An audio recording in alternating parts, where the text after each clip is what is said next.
Hello there, great person, and welcome back after, I'm sorry, a long time to, some Dune reviews today. Oh, you can't even see it through the green screen. Today we're doing God Emperor review. I'm doing a God Emperor review. I know I've been promising you that probably for 7 or 8 months, and there has been so much stuff, and I just couldn't get to read it, but I had my vacation, and I read God Emperor and the next one which was called, what was the next one? Heretics? I think it's called Heretics. Yeah, Heretics of Dune. Yeah.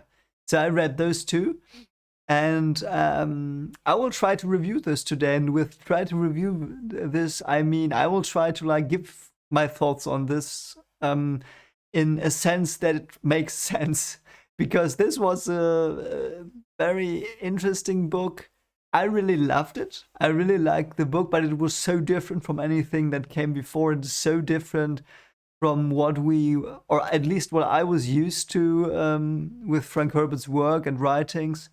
And that's why I'm not sure how well this review will be. I will do my best to like get my thoughts out again.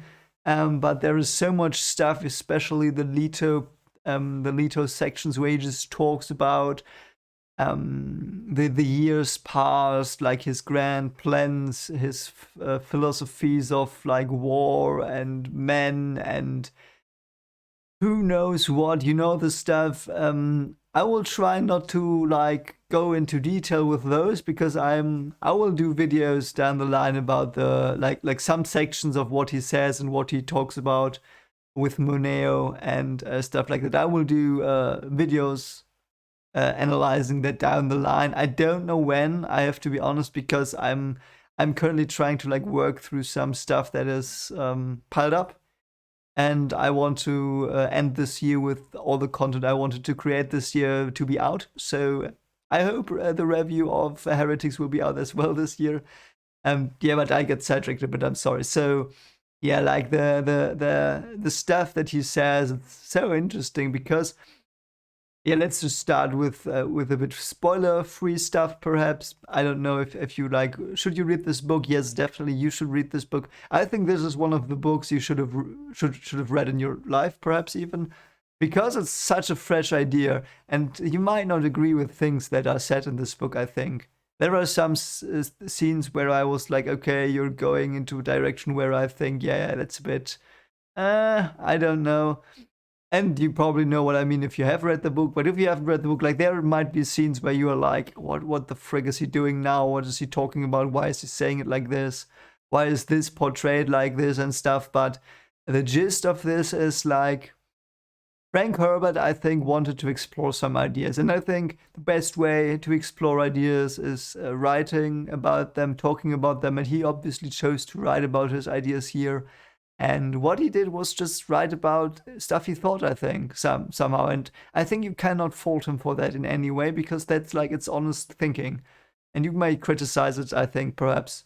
But what I really enjoyed in this book, it's pretty clear. At least perhaps I'm wrong, but to me it was like Frank Herbert was telling me stuff that he thought about.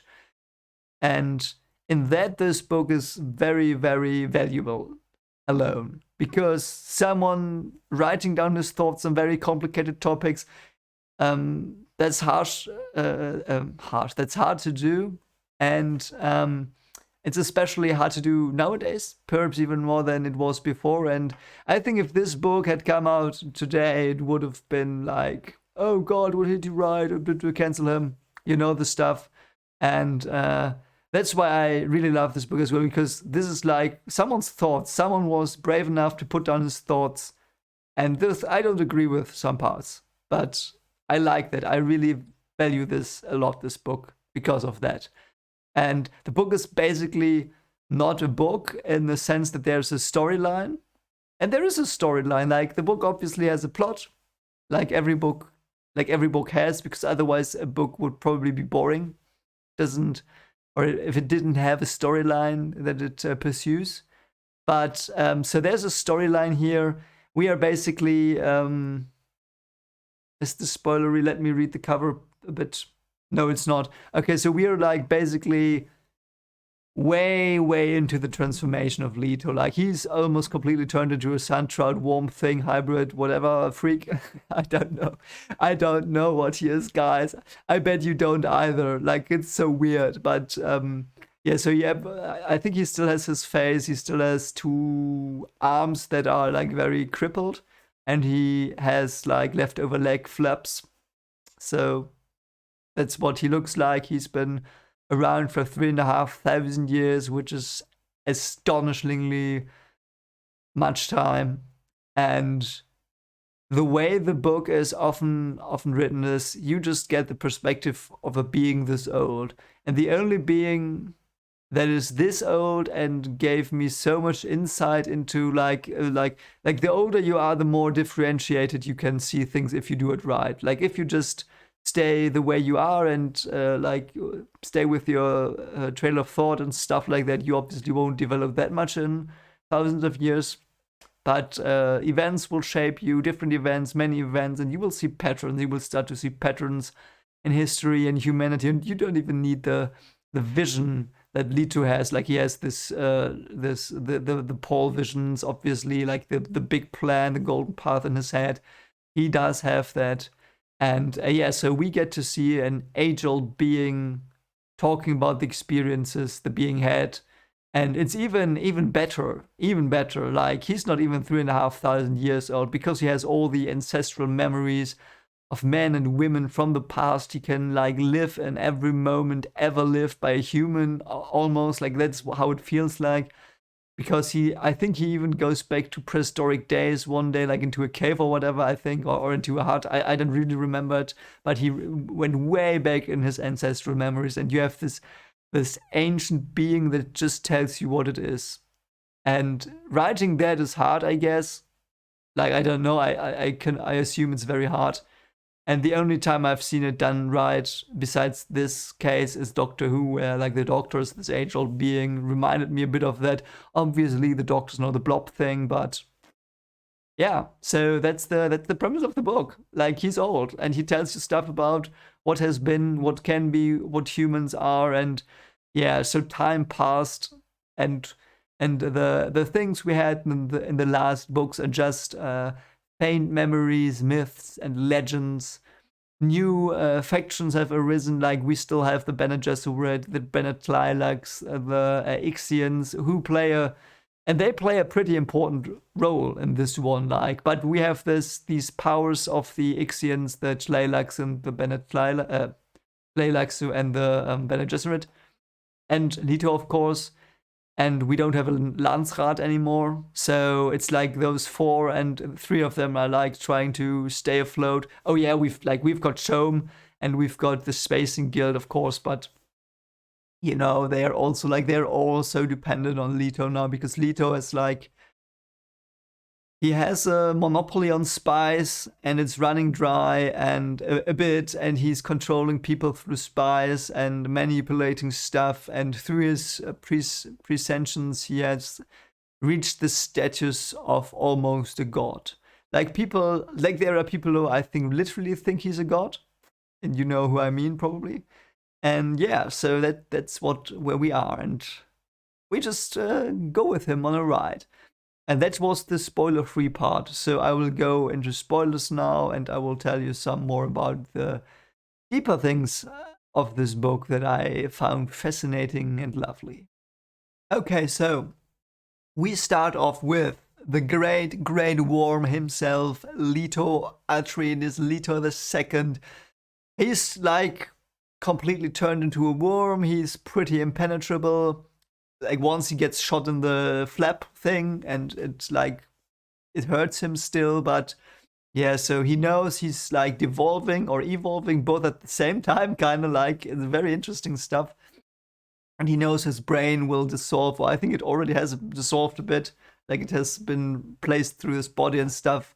And anyway, he's like transforming into this new entity, and he has plans for the world, for the empire. He wants to be the worst, perhaps not the worst, but he wants to be a tyrant. He wants to enslave humanity. He want, but in a way that they like don't even realize it fully. Um, so they're all like kept on their planets because spice is so rare. They can't do space travel anymore, at least not a lot. So he's like controlling humanity. He's like keeping them in. And oh god, I'm sorry, I don't even remember if this was this book or the next one. It is revealed in the end that I think it's this book as well. Yeah, I think it's in the last thing of this book that they I think it's like the because it's the intersection of the two books. It's like everyone's just after his death when he dies, they all just blow out of the planets and into the universe and go across the stars and spread in a way they never could have done before. And that's what Leto did. One of the things he planned is to let humanity be, I would say, so used to a tyrant and so enclosed that they just have this primal urge to go to the stars, to explore, to see what life and the universe are about, and not to go into the same ways they are in. Like Leto, like traps them to set them free in the end, and that is a great plan. And he also has this plan with Siona. So Siona is someone who is not visible anymore in a pre what is it called, predictive dreams or whatever he does. I'm so sorry. So you know what I mean. So that's his thing there, and I really like that. It's like he takes up the burden of being a bad thing, a bad entity, person, creature that people can despise and are allowed to despise, perhaps even behind closed doors. And inside of him, the warm part is also influencing him. Sometimes he's turning irrational, perhaps, and erratic, and he suddenly kills people and squishes people because the worm is starting to take over, as Moneo says or puts it. And Leto is this entity that in the end wants, like sacrifices, he sacrifices himself for humanity, and he knows, and he's like, while he's dying, he's still alive. And in the end, when he meets Huinore, which was one of the best things in the book, I think that was my favorite part, where he meets her, and she knows she was brought there to like lure him into the trap of love, and he knows too. But like she's perfectly bred to be the perfect woman, so to speak, and he falls in love with her, and he hates that he can't like have intercourse with her and have mortal love, let's say, with her. And it starts to break him as well, and he is tested a bit, like he is all that he stands for, his self-sacrifice is put on the test, on the trial with Queen Ore. And you might even argue that it is what kills him in the end, even though it's like what he wanted as well. Like a part of him wanted to be one with the desert, to have the things happen that happen in the end. But it is interesting because that point made him the most human in the book, and he wasn't even as human as he was in the scene with Queen Ore, when he like talks to her intimately for the first time, really, and they share their souls, so to speak. He wasn't even that human when he was a child, because when he was a child with Ganima, he was so weird as well. You know what I mean? They were a bit weird, Ganima and him, and here he is so human in the end. Like when he almost is lost in the creature, he's the most human, and he wants his soulmate, and she's there for him, and in the end that kills him, and he tries to he tries to see the big patterns, and the I said that before, but I think that was so beautifully done, that he was this creature that could see through time, that could see the patterns of humanity, their faults and flaws, and he saw like the same mistake every time, so he could understand the mistake at its core, and he could see the good and the true nature, at least what Frank Herbert says is the true nature, and he sees all that through his ancestors and through his lifespan of 3,500 years. And when he dies, he's like, what were his last words? Let me see.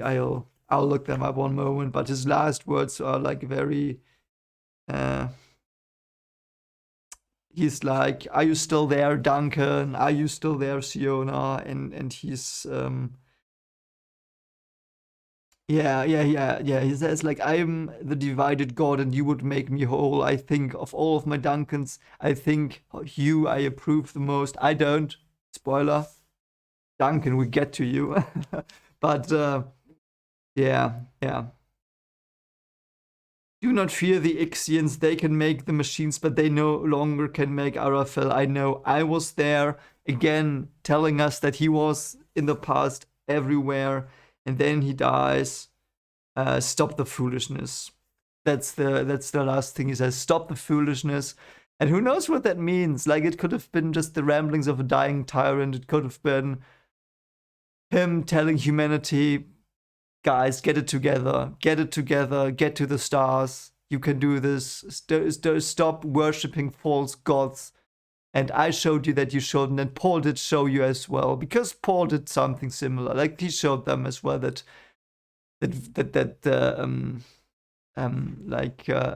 worshipping a false god is something terrible." And there he dies. Then stop the foolishness. His last words. Stop being foolish. Stop start thinking for yourself, perhaps even. I'm not sure. That's probably reaching. But yeah, that's Leto. That's all I want to say about Leto in this book. Even though there was so much, and the details, we will go to the details too, like what he like his stances and stuff. We will go there. We will analyze that. But here for this review, I loved Leto. I loved the way he was written. I loved the way this was created. Him being this eternal, almost ancient eternal being that in the end wanted the best for humanity. Like, he was like, ends justifies the means times 1,000, but he was still someone that wanted in the end the best for all of humanity. So, next one. Who are we gonna do next? Let's go to Moneo, yeah. Let's go to Moneo. I love Moneo. I was so sad and gutted when he died. I was so gutted because Moneo was the friend that and the companion, like the voice of reason, the fresh human that was predictable but still showed Leto humanity in front of him all the time.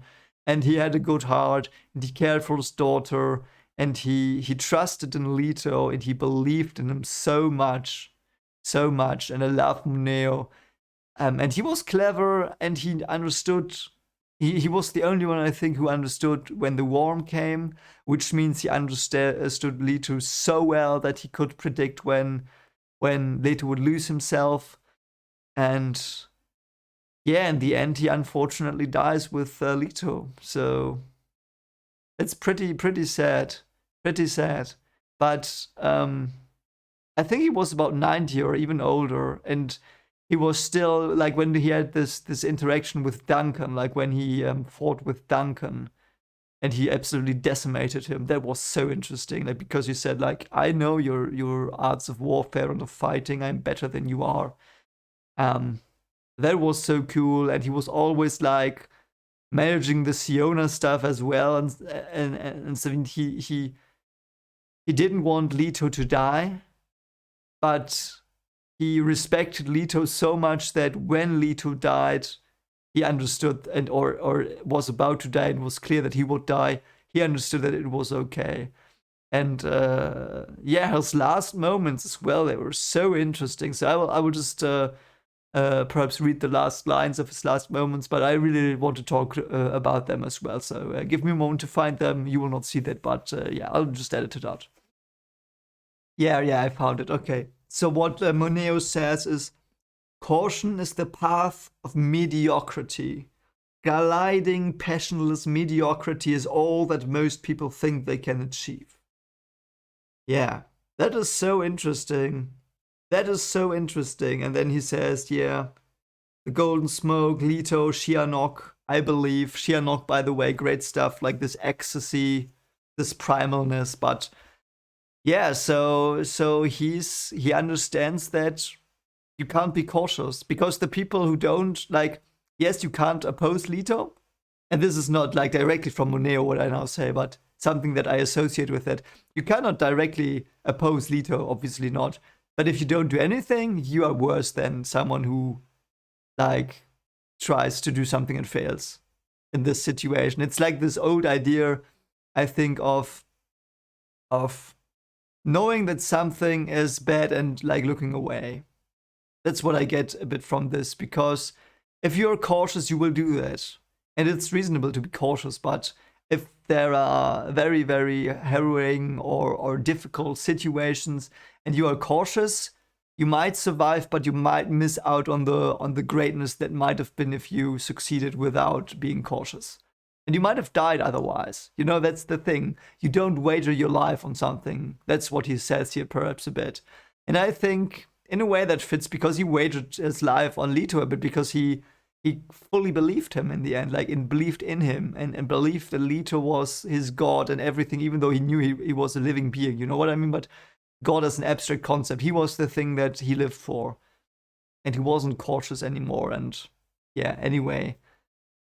I really like his relationship to Siona. So Moneo, if I remember correctly, and perhaps I get this wrong, but I think he's a Atreides, at least in bloodline. Siona is as well. I know the Siona is, yeah, so he has to be as well. He's her father. Yeah, so he's an Atreides, and you feel it. You feel the sense of duty and honor in him. Might be in his blood. I don't know, or might be the way they are raised. I'm not sure. Yeah. So, who do we have next? Who do I want to talk about? Yes, Siona. Siona is so interesting. Siona's interesting. Like, we start to get introduced to her when she runs through the forest with her companions, trying to start to get the records away, and all of her companions are killed in this forest by these beasts, and she narrowly escapes, and she hates Leto and despises him, wants to revolt against him, and the Atreides blood, I think, is in her as well, but in her it's like this fear of a tyrant, that like this liking for a tyrant perhaps that they had for the Harkonnen, like that came through when we look at the relationship between Atreides and Harkonnen, because the Harkonnen were these tyrant-like rulers and Atreides were these honorable kings, so to speak, and so they despised each other. And I think that's something we see here a bit as well. I'm a bit glad that the Baron is not in this book, but yes, there are of course the Baron's past is obviously as well in. Is it in them? In Leto? I was just thinking back to Ganima and Leto. He is in them as well. But he's, I think, is he mentioned? I think he's mentioned once or something when Leto easily suppresses him or something. I'm not sure anymore. I think he was mentioned. But yeah, so Siona's like a bit like that, a bit like this poor guy that wants to usurp the tyrant that was the Baron back in book 1. And these parallels are very, very cool. And Siona also is very skeptical about Leto, and she sees him like not often, but she has seen him, has interacted with him, and Leto prepares her for the golden path, and he thinks she's the one. He doesn't know, but he thinks she's the one that will awaken and be off the radar, so to speak, from the prediction stuff. And it's really cool the way she is interacting with him and being like, yeah, I didn't really like you, but I'm going with your way of thinking a bit here, but I don't really like you. And now let's go to the desert and stuff. And yeah, in the end, she drinks the spice and or whatever stuff he like his stuff she drinks from him, and gets enlightened and awakened, so to speak, to be what she was supposed to be. And that makes her able, I think, to kill him in the end, or her and the Duncan. And then she is free. She's free in the end. And he is talking to her and Duncan in the end. Not to her per se, but yeah, yeah, they have this little exchange like, how can you live like that? She asks Leto when he's dying, and Leto's like, he helps me, meaning that he did not have a lot support in his weird nature before, but and he tells her that when he dies, and that's actually pretty cool. Um, I really do like that. And then they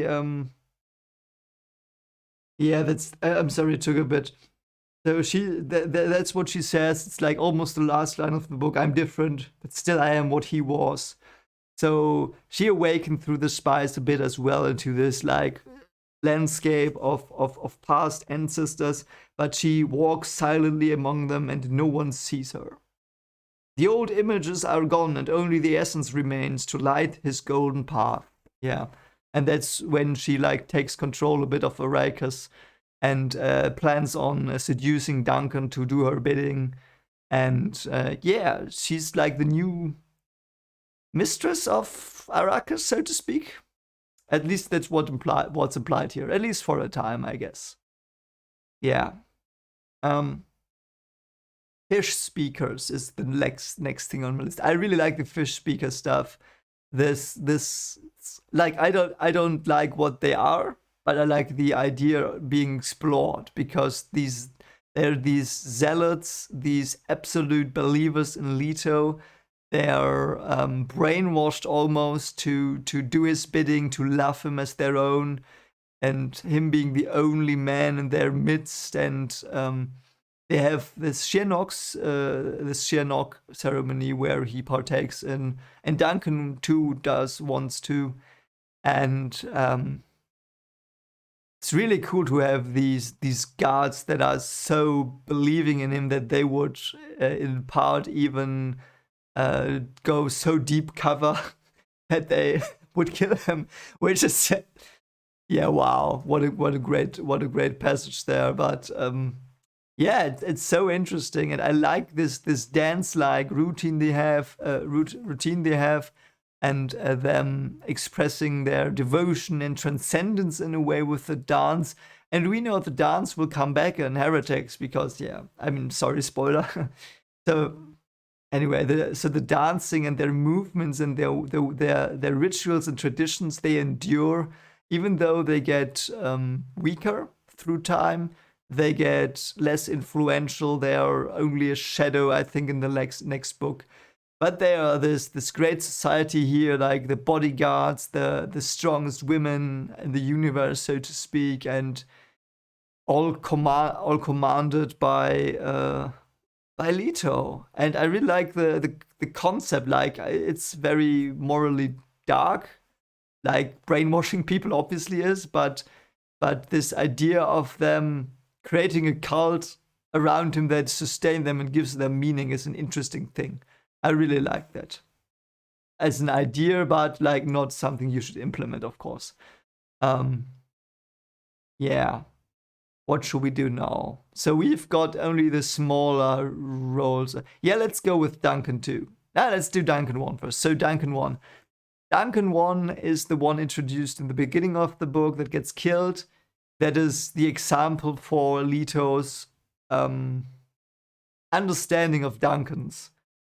Leto in that passage or in those passages is thinking a lot about the Duncans that always go haywire, that always rebel against him, and that have trouble with that because in part they are sworn to Paul, and he can create Paul from within him, of course, as he does sometimes, I think.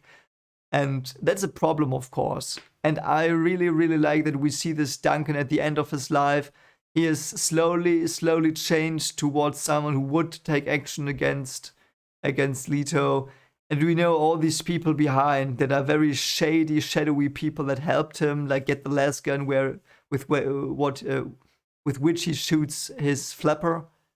And it just shows that not only the Duncan is against Leto, there is this huge conspiracy. They probably have tried to kill him 1,000 times.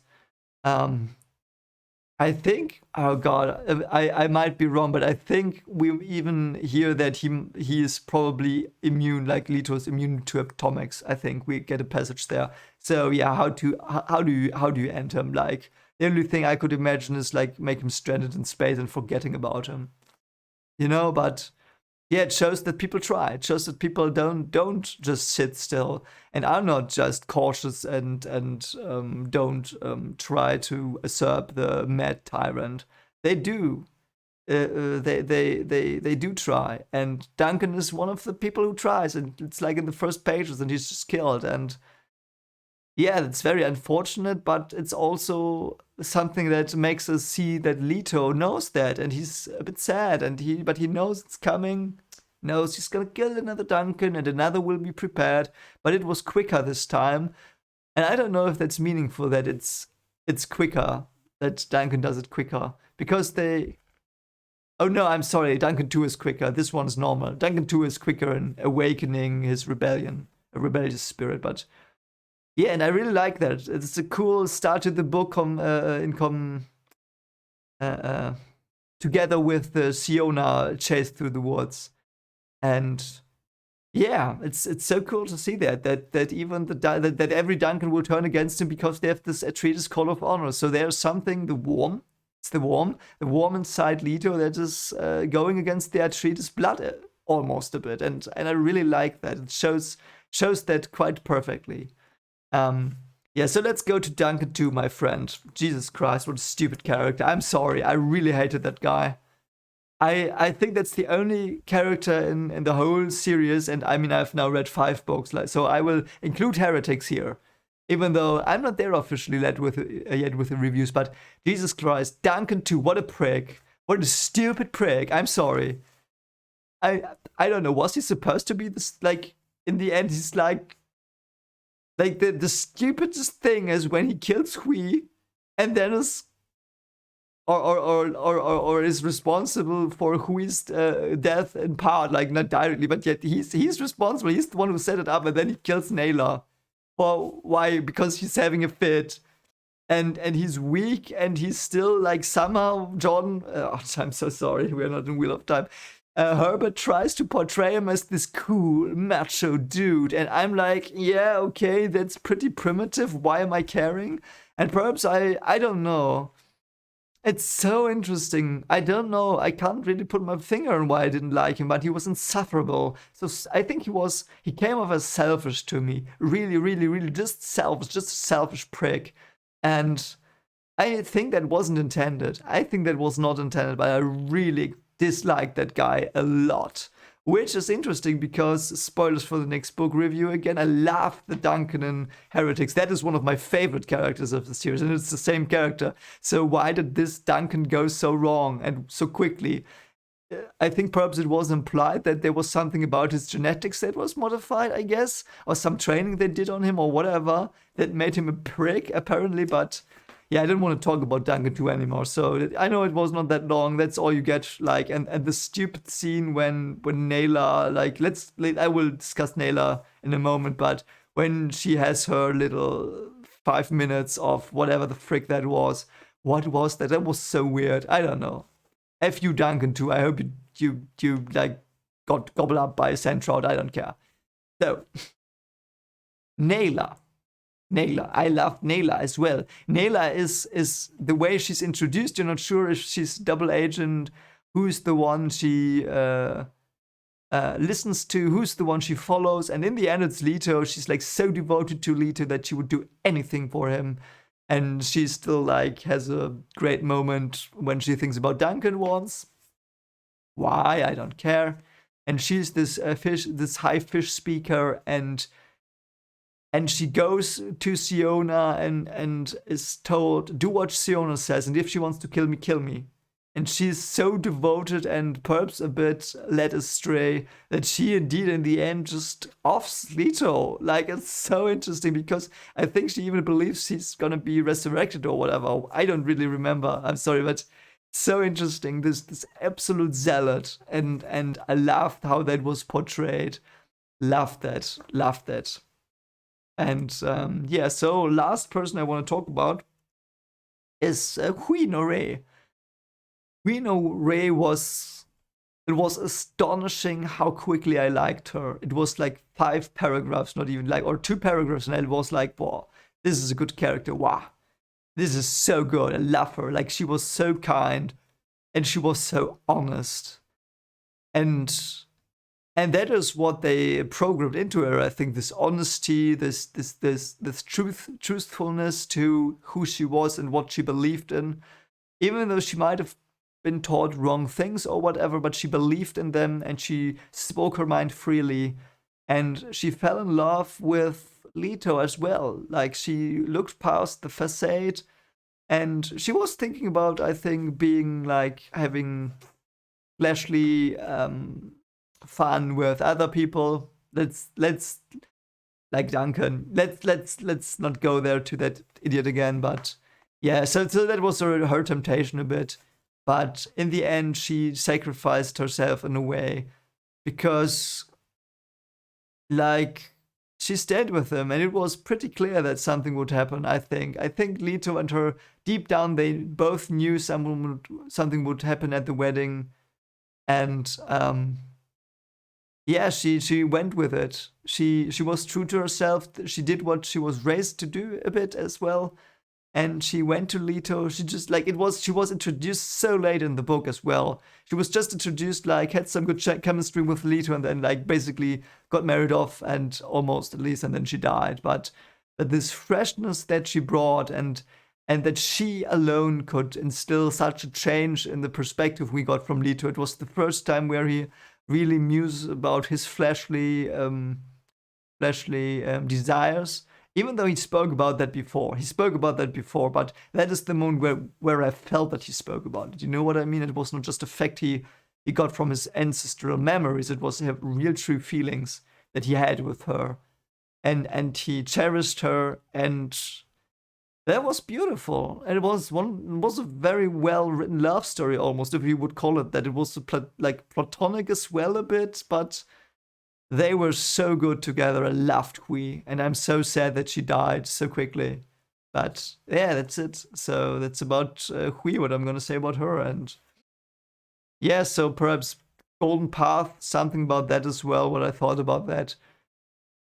That is interesting. We went from, there's chaos and tyrannical structures in the universe where we live in, and we have this person we want to create. He's called Kwisatz Haderach, and the Kwisatz Haderach will bring us prophecy and future seeing, and he will lead us to. He will accomplish the Fremen dream of everything being green and great, and he's the one who will lead us into our desired future. And then Paul was that, and for a time it worked, and then it went to shit, and the political intrigue got big, and he all voluntarily stepped away from this path he was on. Then we got Leto. He chose different from Paul. He went into this eternity of consciousness, and understood that this telling of the future and calculating the future and being one with time, so to speak, and everything, that it was detrimental, because people who could do that, if they were evil, they could use that to their own gains. Perhaps that's what he thought.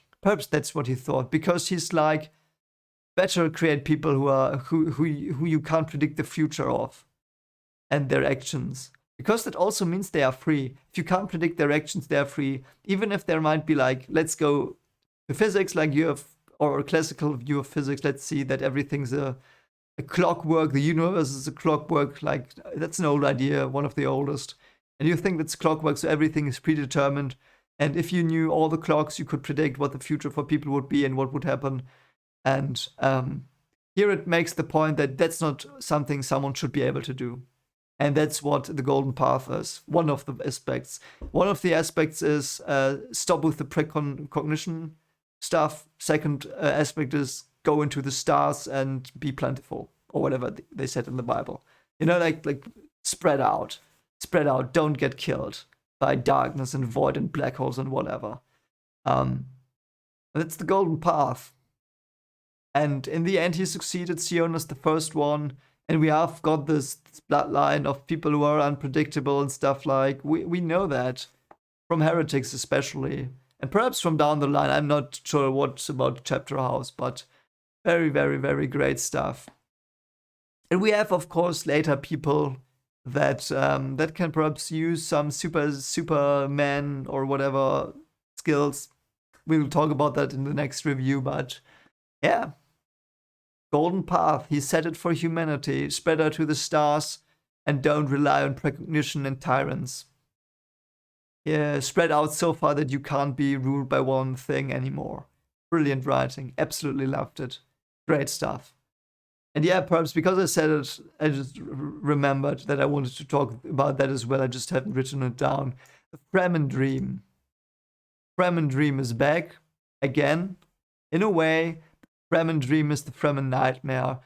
And that's also completely in line with the caution part.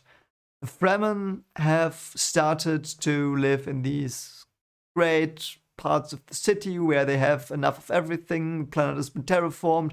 There's just large woods and forests and waters.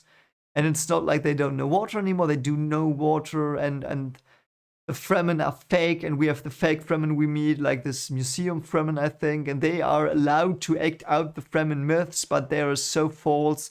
And Leto knows that. Leto looks at them and is like, I know Fremen what they are. Duncan knows as well. Duncan knows that the museum Fremen are so untrue, and they're like, teach us what the real Fremen were like. And the Fremen dream has come to pass here, or whatever you say, like it has come now. We live in the Fremen dream, and the Fremen dream is also a nightmare because there's nothing to contend with anymore.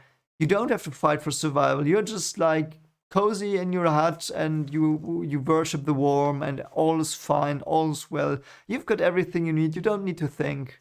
You just need to be there. Like, sell some stuff, dance a bit. Perhaps if you're a woman, go to the fish speakers, be one in Shinnok. You know, that's what you are as a Fremen now. So the Fremen dream has like completely turned. Because they have nothing, like they have what they wanted for, but at what cost? They lost their truth, their tradition, their true sense of tradition, and that makes them just a husk of what they've been before, a husk of what we've been introduced in the beginning of the series. So, yeah, I think that will conclude my review. As I said, I'm sorry I couldn't go so in depth because I want to talk about certain aspects down the line. I have to think more about them because this is a book you have to think about a lot. And yeah, loved it, really loved it. I'm so glad it's so much better than book 3. And yeah, I still think book 3 was good. Like, there were good parts in there, but there were always so many retconny parts I didn't like. And this one, so fresh off the bat, many new ideas. We've got more into Ixians, like these computery guys that might have already created thinking machines. Who knows? We've got the axolotl tanks, which we will get to in the next review. Blah, Jesus Christ. But yeah, so we'll get to that. And we've got the mother, Bene Gesserits, the mother, the Reverend Mothers. Are they called? Yeah. So, and we have, who was the Reverend Mother here? I don't remember, but so we've got like the believers in the Queen's Haderach still. We've got the guys who like do bioengineering. We've got the guys who like do real engineering. And that's the factions we have. And yeah, I really like it. I enjoyed hearing more about Ixians. I enjoyed that a lot. Anyway, I hope you enjoyed this little review. If you did, consider liking and perhaps subscribing and sharing and comment. What did you think about this? How did you like this book? And was this such a new experience reading something as it was for me? Please let me know. And I hope you have a great Christmas time and Happy New Year as well. And please take care of yourself. See you soon. Bye.